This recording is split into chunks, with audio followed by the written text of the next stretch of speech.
¿Están listos? ¿En sus marcas? ¿Listos? ¡A leer! Bienvenidos a Mundo de Palabras, donde todos los jueves podemos aprender un poco de todo. Y donde siempre encontrarás historias que te fascinarán. Adelante, acércate y disfruta de Mundo de Palabras.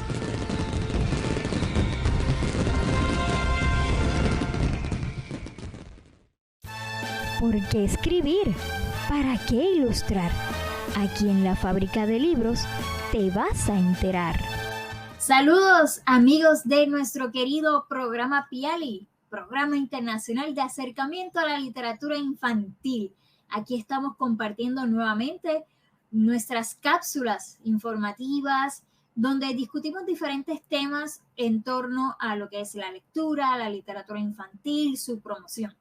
Y hoy tenemos una gran invitada directamente desde Uruguay, nuestra querida Dinora López Soler. Dinora, bienvenida, ¿cómo estás? Un gusto, Carolina, un gusto. Muchas gracias por esta invitación. Las gracias a Jesuán y las gracias a María Luisa de Francesco, que estableció el vínculo, el puente entre nosotros. Claro que sí, ustedes saben que nuestra querida colaboradora allá en Uruguay, María Luisa, siempre está rodeada de libros y de buenas historias, y esas historias también nos traen buenas personas para compartir, y entre ellas Dinora, que tiene toda una especialidad en literatura infantil. Cuéntanos un poco de eso, cuéntanos un poco de ti, Dinora. Bueno, nosotros coincidimos, vamos a empezar por las coincidencias con María Luisa. Las dos hicimos el curso de experto en literatura infantil y juvenil de la cátedra Juana de Ibarburú, una cátedra que coordinaba la doctora Silvia Puentes de Ollenar, actual presidenta de la Academia Latinoamericana de Literatura Infantil y Juvenil y de la Academia Uruguaya de esa literatura. Tanto María Luisa como yo hicimos ese curso, un curso que duraba 2 años con 4 pruebas y con un trabajo final. Yo, aparte de ese curso, antes de ese curso, egresé como profesora de literatura del Instituto de Profesores Artigas, que es lo que equivaldría, por la duración de los años, a lo que en otros países es una licenciatura, ¿no? Y bueno, transité por el camino de la literatura infantil y juvenil en un aspecto específico que tiene que ver con la difusión en radio de esa literatura a través de entrevistas a escritores, a ilustradores, editores, lectores, o también entrevistas a todos los que estaban vinculados con diferentes artes destinadas a la infancia y la adolescencia, ¿no? Titiriteros, actores, directores de teatro, etc. El curso de literatura lo hice, de experto en literatura infantil, lo hice entre 1994 y 1996. Yo egresé como profesora de literatura en 1993 y a partir de 1997 hasta el presente, lo que llevo adelante es una difusión radial de haciendo entrevistas a los escritores. Eso fue primero en el programa Había una vez, que fue de 1997 a 2020, y actualmente del 2021 al 2023 el programa se llama Había una y otra vez. Los que nos estén viendo pueden consultar los podcasts de este programa en la página de la radio online por la cual salen, que es www.radiobox, box como caja, .ui. Y allí están los podcasts de las 3 temporadas actuales de Había una y otra vez. El objetivo siempre fue hacer visible a través de la radio, ¿no? de un programa radial, todo lo que se estuviera publicando en literatura infantil y juvenil en el Uruguay, tanto sea para la infancia como para la adolescencia, tanto fueran libros álbum como novelas, como poemas. Es decir, difundir a todos, ¿no? Y a cada uno de los que generaran una publicación para la infancia o para la adolescencia. Ay, qué bien, tremendo proyecto y nos llena de emoción porque nosotros acá, Piali Puerto Rico, tiene también un programa de radio, llevamos un poquito más de 13 años, que se llama Mundo de Palabras, donde básicamente también nos enfocamos en traer entrevistas, dar a conocer las nuevas publicaciones en el país de literatura infantil, entrevistamos también autores, ilustradores y diferentes personas que se dedican a la promoción de la lectura en niños, jóvenes y adultos. Así que qué rico conocer un programa hermano. Exacto, qué divino. Inclusive podríamos hacer intercambio, ¿no? Eso sería muy buena, muy buen proyecto. Podríamos, en definitiva, prestarnos entrevistas, ¿no? O llegar a hacer en algún momento alguna entrevista en conjunto, ¿no? Ay, sí, eso será muy bueno. Le voy a tomar la palabra. Ahí está. Yo conozco de Puerto Rico a Georgina Lázaro. Ah, Georgina, ¿no? Sí. Exacto, ¿no? A través del foro que tiene de literatura infantil en Ciudad Seba. Ah, claro, sí, entonces, gran colaboradora. El vínculo con Puerto Rico viene por allí. Miren, sí. Qué bien, ¿vieron? Compañeros, la literatura siempre nos une. Y exacto. Bueno, y hablando de literatura, tú tienes un proyecto también, aparte del programa, muy bonito que gustaría hablarnos un poco. Nos tienes acá una presentación, ¿gustas que la comparta? Sí, ¿cómo no? Sí, vamos a ver por acá. Construyendo lectores críticos. Me llama mucho la atención este título que le pones porque es una de las deficiencias, por lo menos acá en Puerto Rico, que estamos notando mucho en nuestros lectores de cualquier edad. Esa lectura crítica, no solamente leer por leer o lo primero que leí porque la maestra lo dijo, sino que algo más profundo. Cuéntenos más o menos hacia dónde va tu pensamiento. Bueno, yo creo que tiene que ser, ¿no? El objetivo y que pueda sentir el niño, la niña o el adolescente placer, ¿no? Indagando más allá de lo que están en las palabras, ¿no? Como tú decías, que no sea solamente por divertirme, ¿no? Sino que sea también placentero darme cuenta por qué un determinado texto me agrada más que otro, ¿sí? Darme cuenta por qué un narrador me hace demasiado explícita una información y eso me aburre y me aleja y no lo sigo leyendo, por ejemplo, ¿no? Entonces creo que uno de los elementos fundamentales que tiene que estar presente siempre en cualquier práctica de lectura tiene que ver justamente con el desarrollar en el otro esa criticidad, ¿no? Porque nosotros no sé si podemos avanzar a la tercera, porque creo que ahí, ¿no? Lectura y vínculos, ¿no? Es decir, creo que todos somos promotores de lectura, ¿no? Desde el hogar, desde el centro educativo, desde los medios de comunicación, ¿no? Por eso yo buscaba que en la radio se difundiera la literatura infantil y juvenil, ¿no?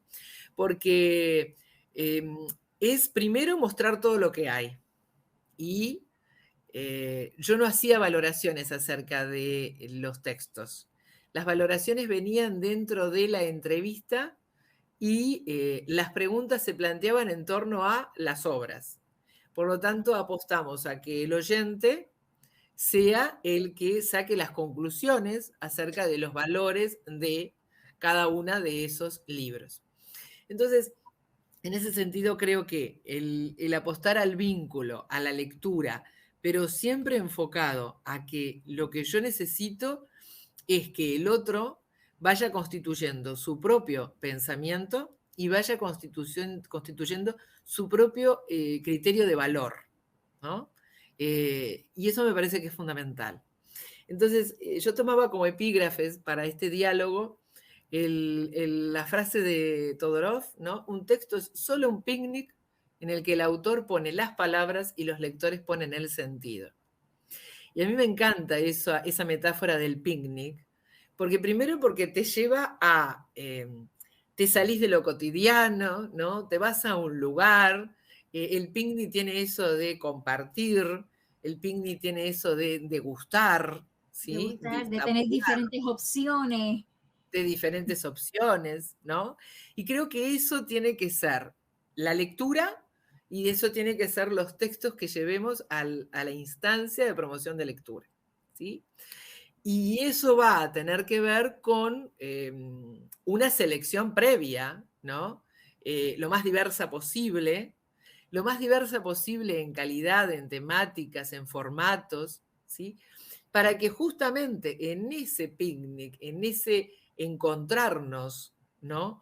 Con los libros, podamos construir los sentidos, ¿no? Los sentidos los tiene que construir el lector. Y el que acompaña, el que media, el que está junto con, ayuda, ¿no? A la construcción de esos sentidos.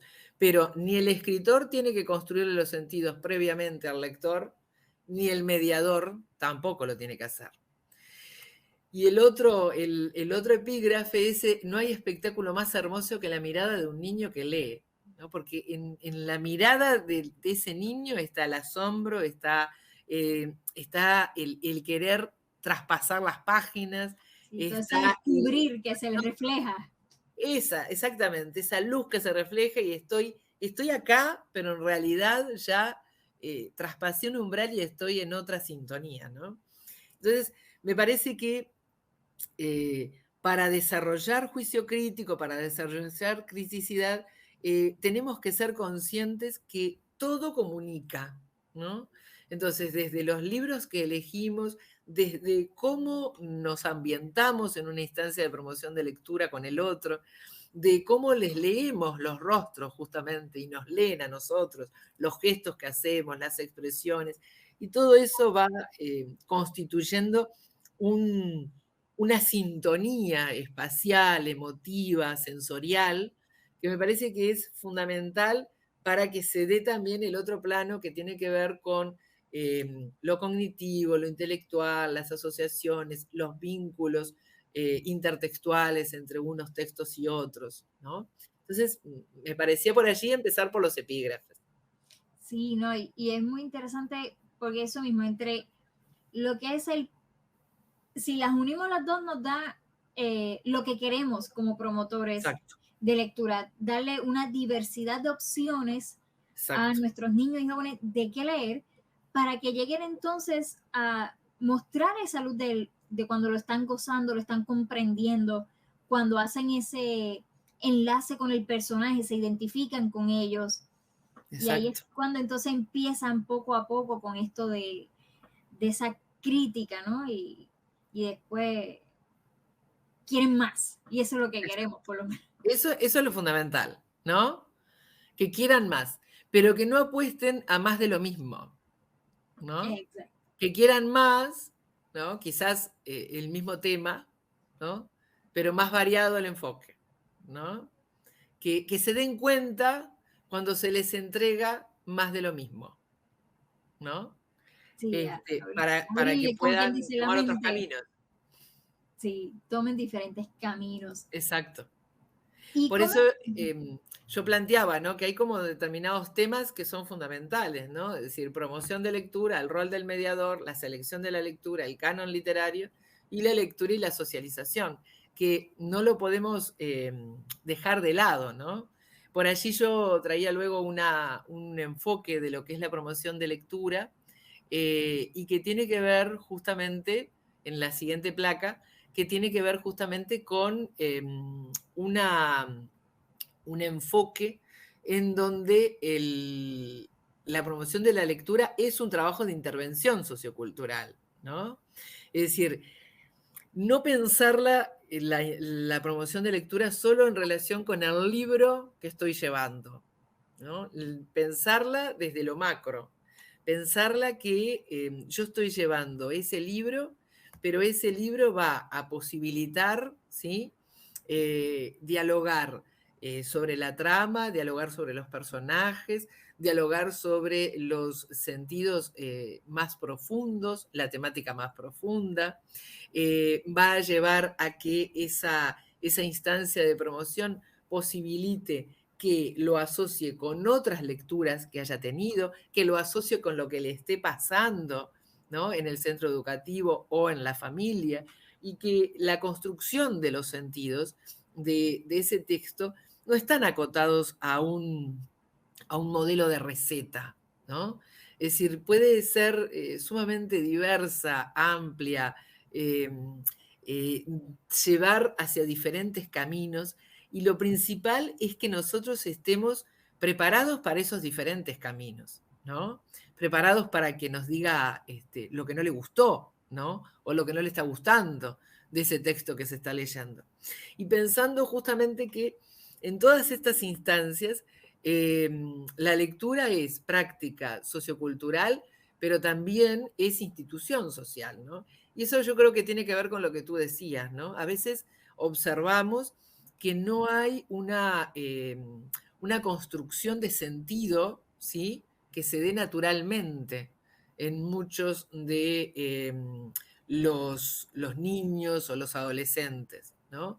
Y esa construcción de sentido tenemos que pensarla, que es para la propia personalidad, ¿sí?, porque están en construcción, pero también es para la socialización en el vínculo con los otros, ¿no? Entonces, ¿cuánto tiene que ver para la selección de textos, ¿no?, aquellos que tengan una calidad literaria, una calidad estética, y que en esa calidad literaria y estética esté también una base, un sustrato ético, ¿no? Es decir, que tenga que ver con cómo me paro en relación con los otros, ¿no? Cómo me paro en relación conmigo mismo, ¿no? Y cómo construyo vínculos, que es la base de todo, ¿no? Es decir, la lectura es vínculo, y la promoción de lectura es la afianzar más justamente los vínculos. Sí, y dentro de estos vínculos me trae una pregunta que a veces acá y en otro foro lo hemos discutido, si la literatura infantil va más en función pedagógica o más literaria, y pues siempre hay dos bandos. Pero desde este punto de vista que usted presenta de la intervención sociocultural, la práctica y llevarlos a lo crítico, eso debe ser más, en su experiencia, más tácito, o sea, perdón, explícito, en el que el cuento vaya hablando cómo llevarme mejor con los demás o cómo no pelear con el compañero, o dejarlo en la lectura y que sea el lector quien lo infiera. A mí la literatura que más me gusta es justamente la que, como dice María Teresa Andrueto, la literatura sin adjetivos, ¿no? Es decir, la literatura. Yo soy un poco reacia a los textos pensados o creados, ¿no?, primero para desarrollar determinados temas, y entonces después se genera la anécdota, ¿no?, los personajes, el lugar, el tiempo y el conflicto. Creo que cuando anteponemos el hablar o de valores, o el hablar de determinadas temáticas que están en boga en el momento, o de determinados aspectos como las emociones, cuando se antepone eso a lo que es la historia misma, creo que ahí estamos fallando como mundo adulto, ¿sí?, a los textos que estamos llevándole a infancias y adolescencias. Creo que cuando la historia está bien lograda, cualquier texto de literatura, sea para la infancia, la adolescencia o para el mundo en general, siempre va a hablar de vínculos, de emociones, siempre va a hablar de cómo enfrentan los conflictos esos personajes, y entonces en espejo siempre vamos a estar nosotros reflejándonos. A veces, cuando la temática está por delante de la expresión misma literaria, esos textos se vuelven quizás demasiado explícitos o construyen una prosa que funciona como a nivel de sentencia, ¿no? No está ya la moraleja de los cuentos de siglos pasados, pero se infiere por dónde viene, ¿no? El mensaje que se quiere transmitir.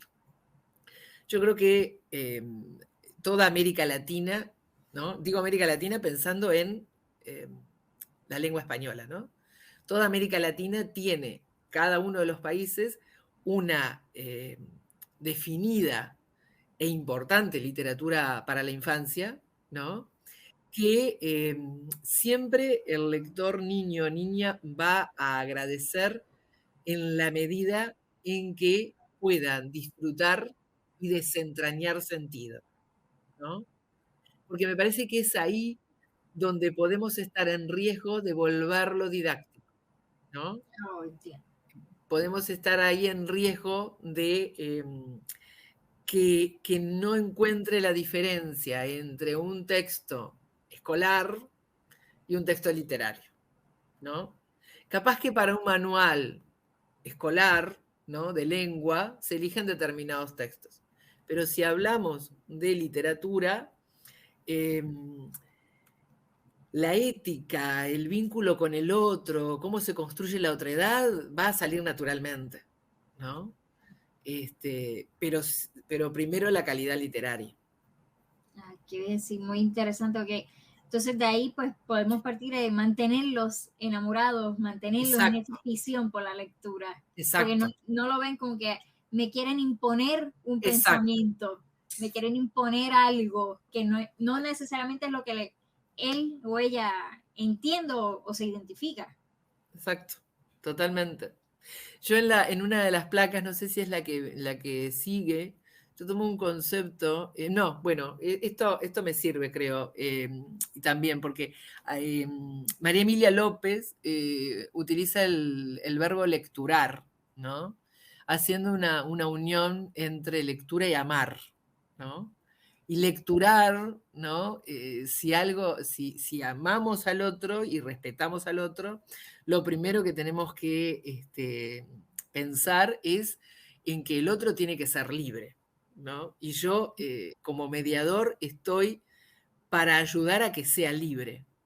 Y para ser libre tiene que construir su propio pensamiento y tiene que acercarse a los textos desde su visión y poder darle sentido desde su nivel de comprensión y de interpretación, ¿no?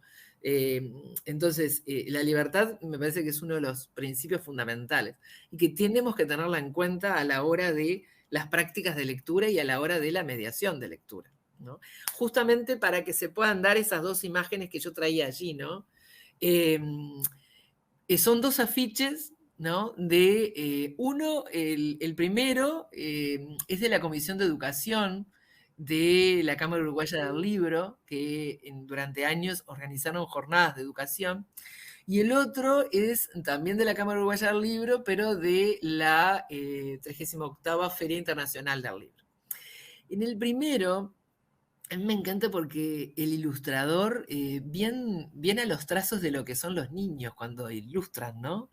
Esa vuelta como de caracol en el sol y ese cuerpo, ¿no? De un ser humano hecho lomos de libros, ¿no? Porque el cuerpo son 2 libros y esos brazos abiertos que implican que están abiertas las hojas de los libros y en definitiva es lo que les permite volar, ¿no?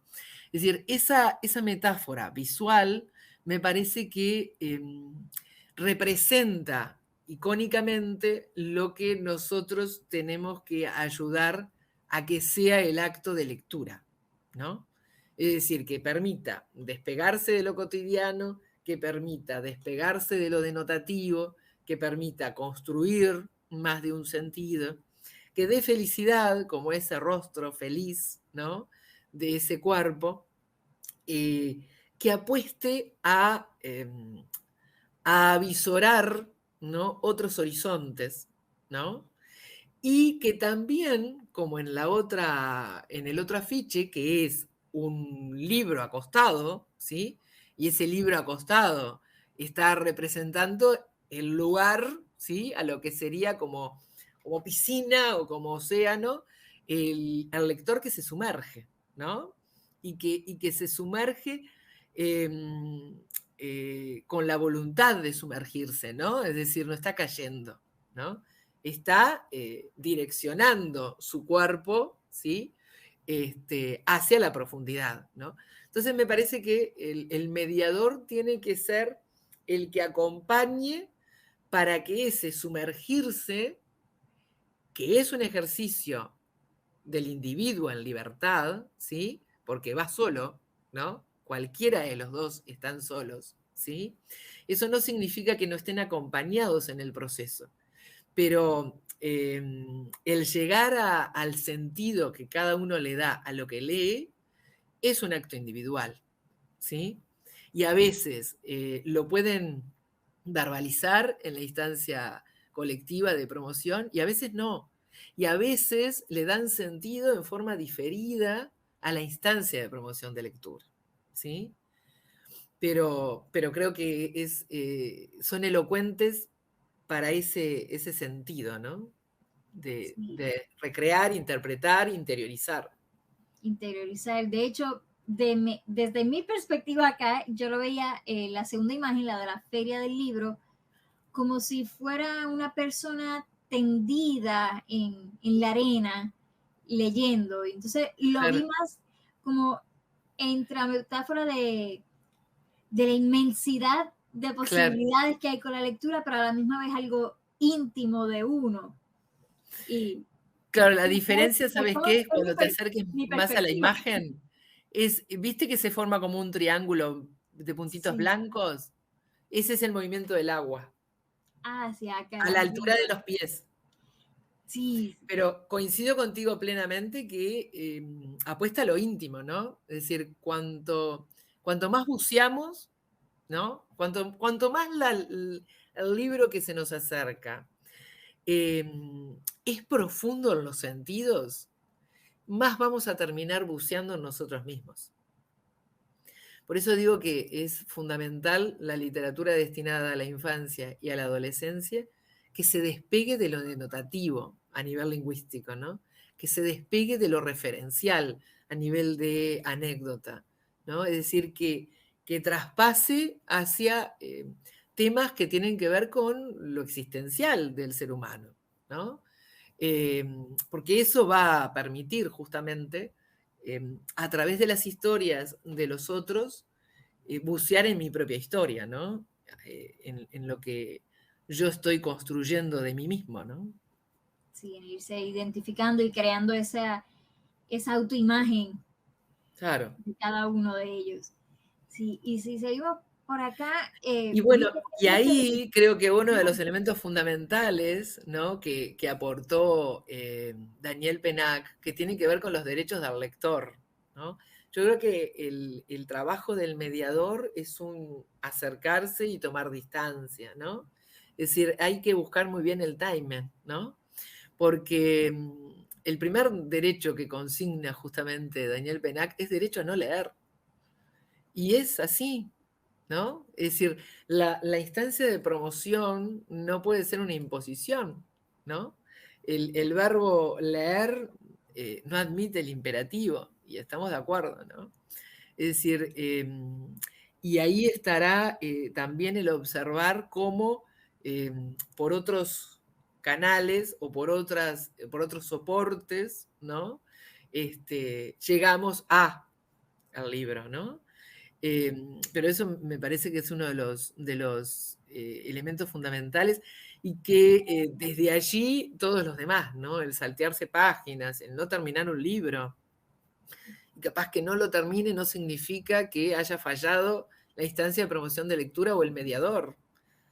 Lo importante será que quizás no terminó ese, ¿no? Pero lo que avisoró allí o lo que avisoró por el diálogo con otros, lo llevó a otro libro, ¿no? Aunque libro, ese o no lo haya quizás no era su terminado, momento de terminarlo. exacto, ¿no?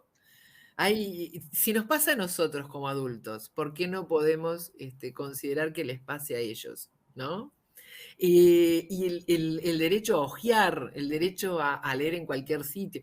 El derecho a hojear yo creo que actualmente es el que quizás está en más sintonía con lo que ellos mismos hacen en las redes sociales, por ejemplo, ¿no? O con lo que el mismo mundo adulto hacemos, hojeamos, ¿no? Es Sí, decir, déjame ver de qué se trata, déjame ver, a ver si exacto, hay algo que me atrapa. exacto, ¿no? Pero yo hojeando estoy teniendo o construyendo una imagen del todo, ¿no? Y ahí decido si me sumerjo o no, ¿sí? Mundo de palabras. Portarse bien es la razón de ser. Con Titi Angie lo vas a aprender. Saludos amiguitos, aquí Titi Angie con un cuento precioso de Rocío Cardoso. Ella es una escritora de Uruguay y el cuento se titula Talula y Feliciana en los Andes. Después de regresar con una medalla de oro de unas Olimpiadas, Talula siguió soñando con un nuevo destino. Esta vez quería escalar los Andes.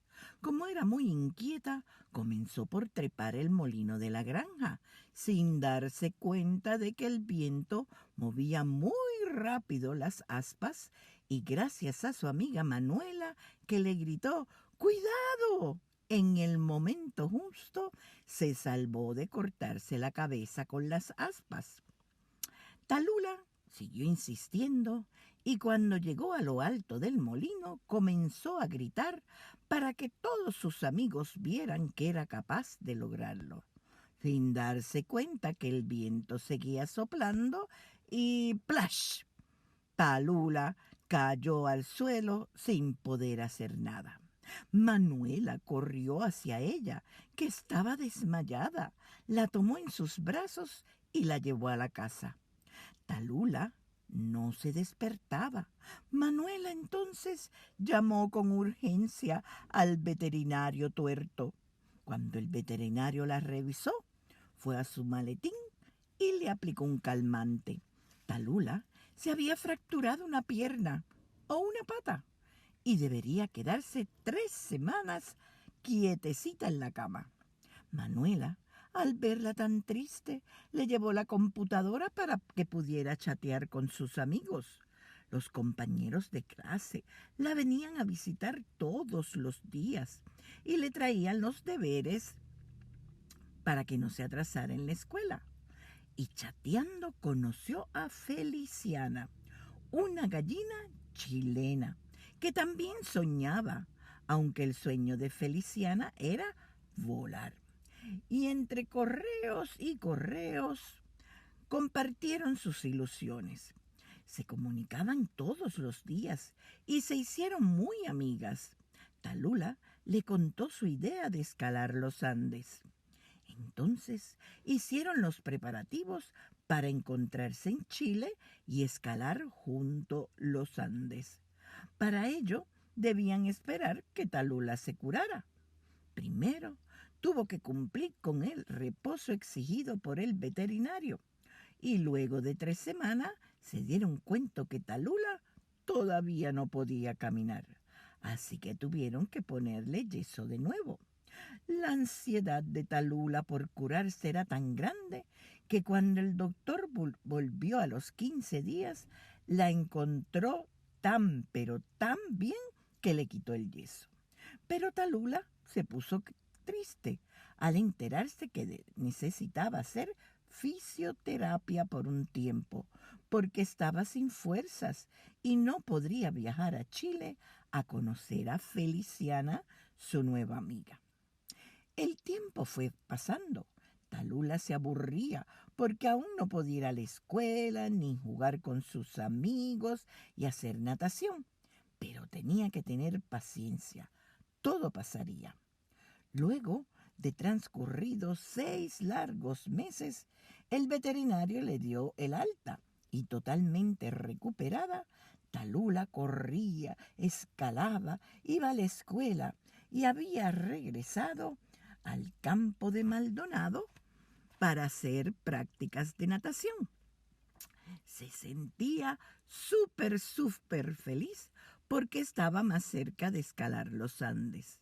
Llegó a la casa y se conectó con Feliciana para contarle que ya estaba lista.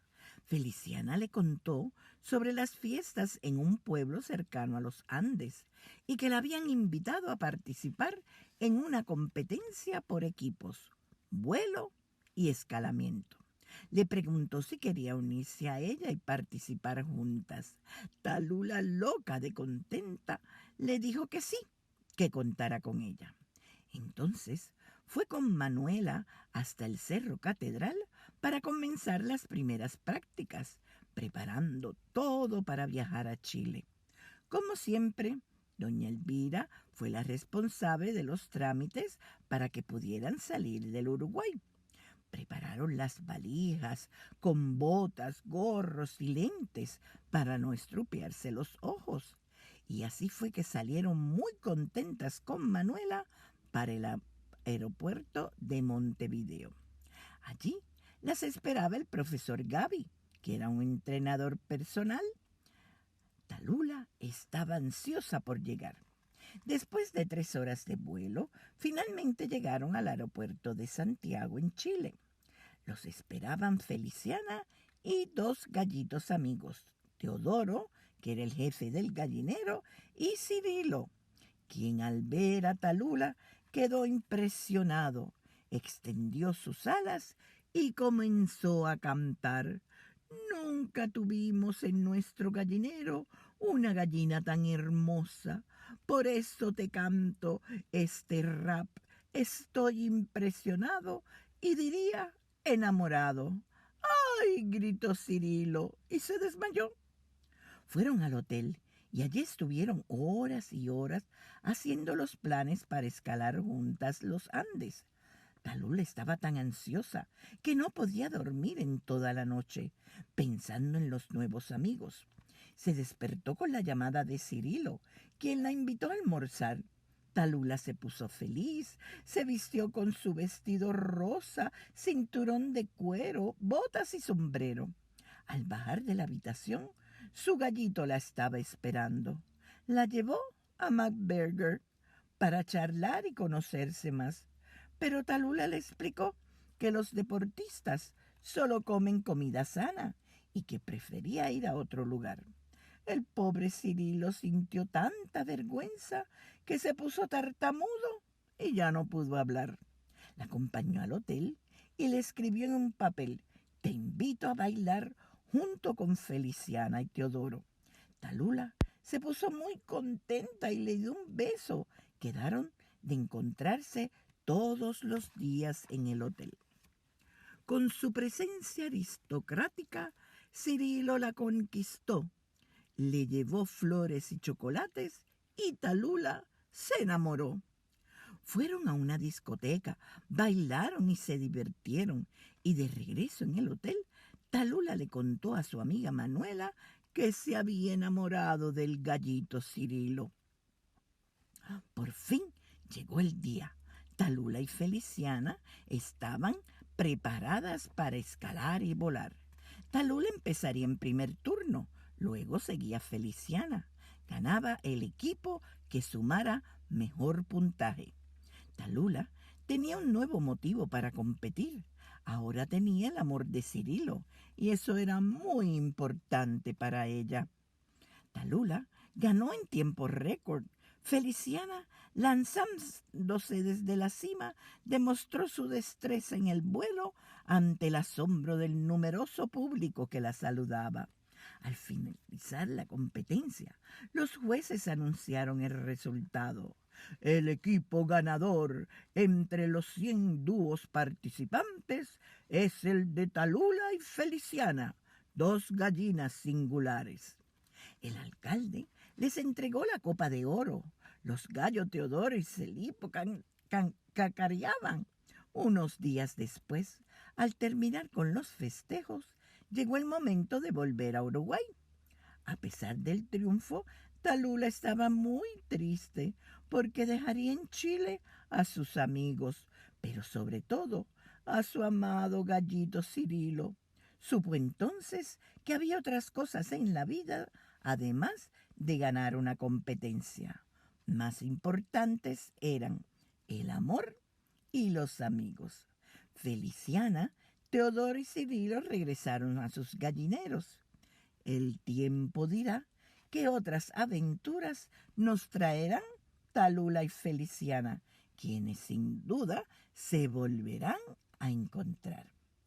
Amiguitos, recuerden que si soñamos intensamente como lo hicieron Talula y Feliciana, lograremos cumplir todos nuestros sueños. Amiguitos, hasta aquí el cuento de Rocío Cardoso. Espero que lo hayan disfrutado.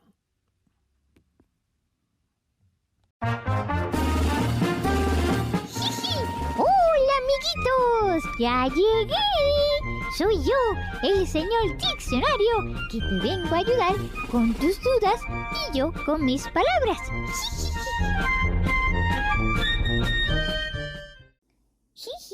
Hola, amiguitos. Soy yo, el señor Diccionario.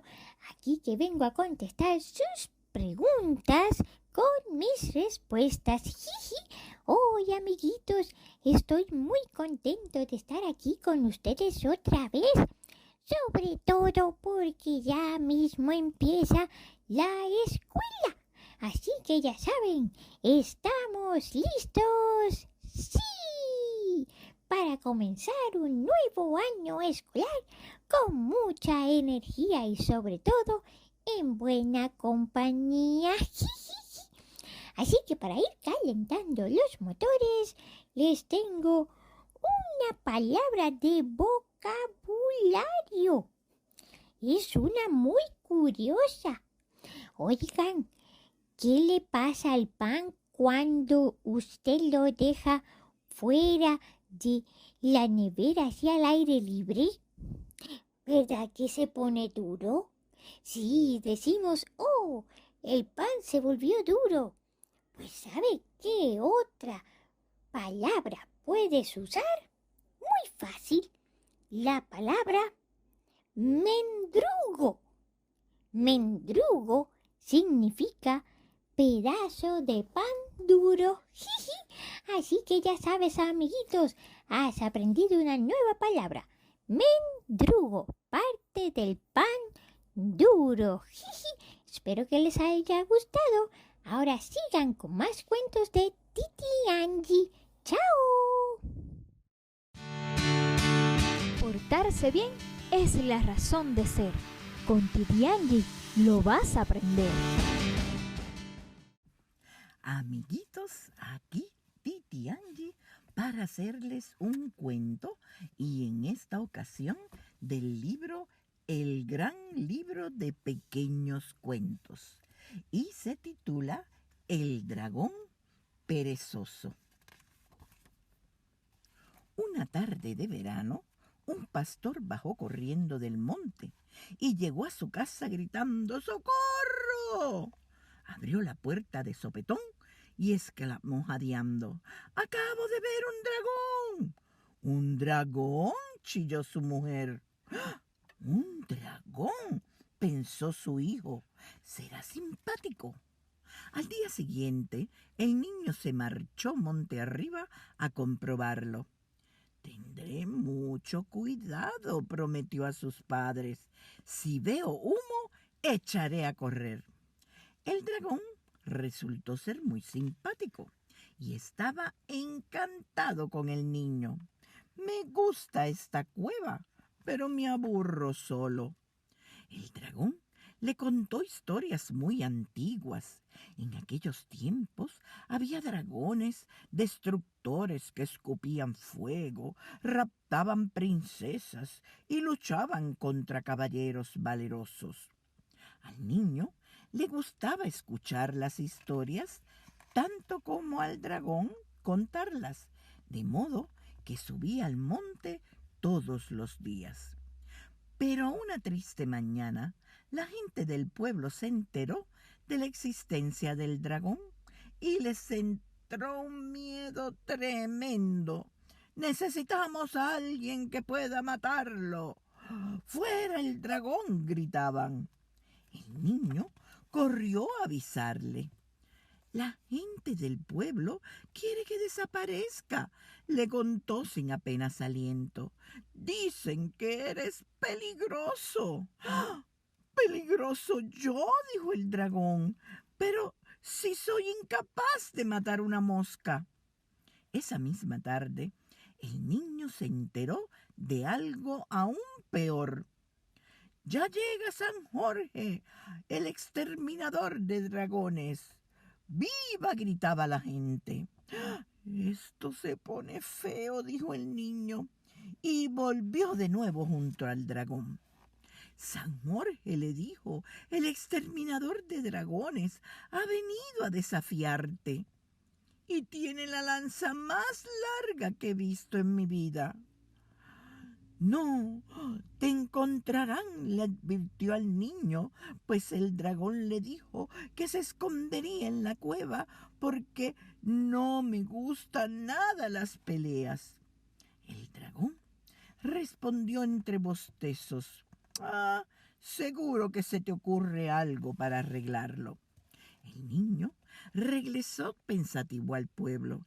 En la plaza encontró a San Jorge rodeado de un grupo de paisanos que le decían: «Nos comerá con patatas, nos quemará vivos». Cuando todos se marcharon, el niño se dirigió a San Jorge. «Lo que dicen es mentira», le dijo. «El dragón es inofensivo». «Pero la gente quiere que haya pelea», explicó San Jorge. «No sé qué hacer». «Sígueme, que se me ha ocurrido algo», propuso el niño. Cuando llegaron a la cueva, el niño explicó su plan. «¿Por qué no os peleáis de mentirillas?» «Pero tiene que parecer de verdad», insistió San Jorge. «Y luego habrá un banquete». «Ñomi, ñomi», dijo el dragón. Al día siguiente, el niño esperó ansioso junto a la cueva del dragón. Todo el pueblo había subido al monte para ver la pelea. En el momento en que San Jorge apareció, se oyeron grandes vítores. Pero, ¿dónde estaba el dragón? En este instante se oyó un rugido que retumbó por todo el monte. Las llamas cubrieron el cielo y el dragón salió de pronto de la cueva. «¡A la carga!», gritó San Jorge mientras avanzaba. El dragón dio un salto y los dos se cruzaron intercambiando guiñadas. «¡Uy, por poco!», exclamó la multitud. San Jorge y el dragón se dieron media vuelta y cargaron de nuevo. ¡Catapum! ¡Pum, pum!, chocaron. El dragón dejó escapar un largo gemido y se desplomó. San Jorge puso un pie encima en señal de triunfo. «¡Que le corte la cabeza! ¡Que la atraviese!». «Creo que este dragón», declaró San Jorge, «ha aprendido la lección. ¿Verdad, dragón? Que venga también al banquete». Y todos bajaron juntos y alegres del monte. Lo pasaron tan bien que el banquete se alargó hasta la madrugada. El niño estaba contento porque su plan había funcionado. La gente del pueblo estaba contenta porque había habido pelea. San Jorge estaba contento porque había ganado y el dragón estaba más contento que nadie porque había hecho amigos nuevos y tenía su panza a reventar.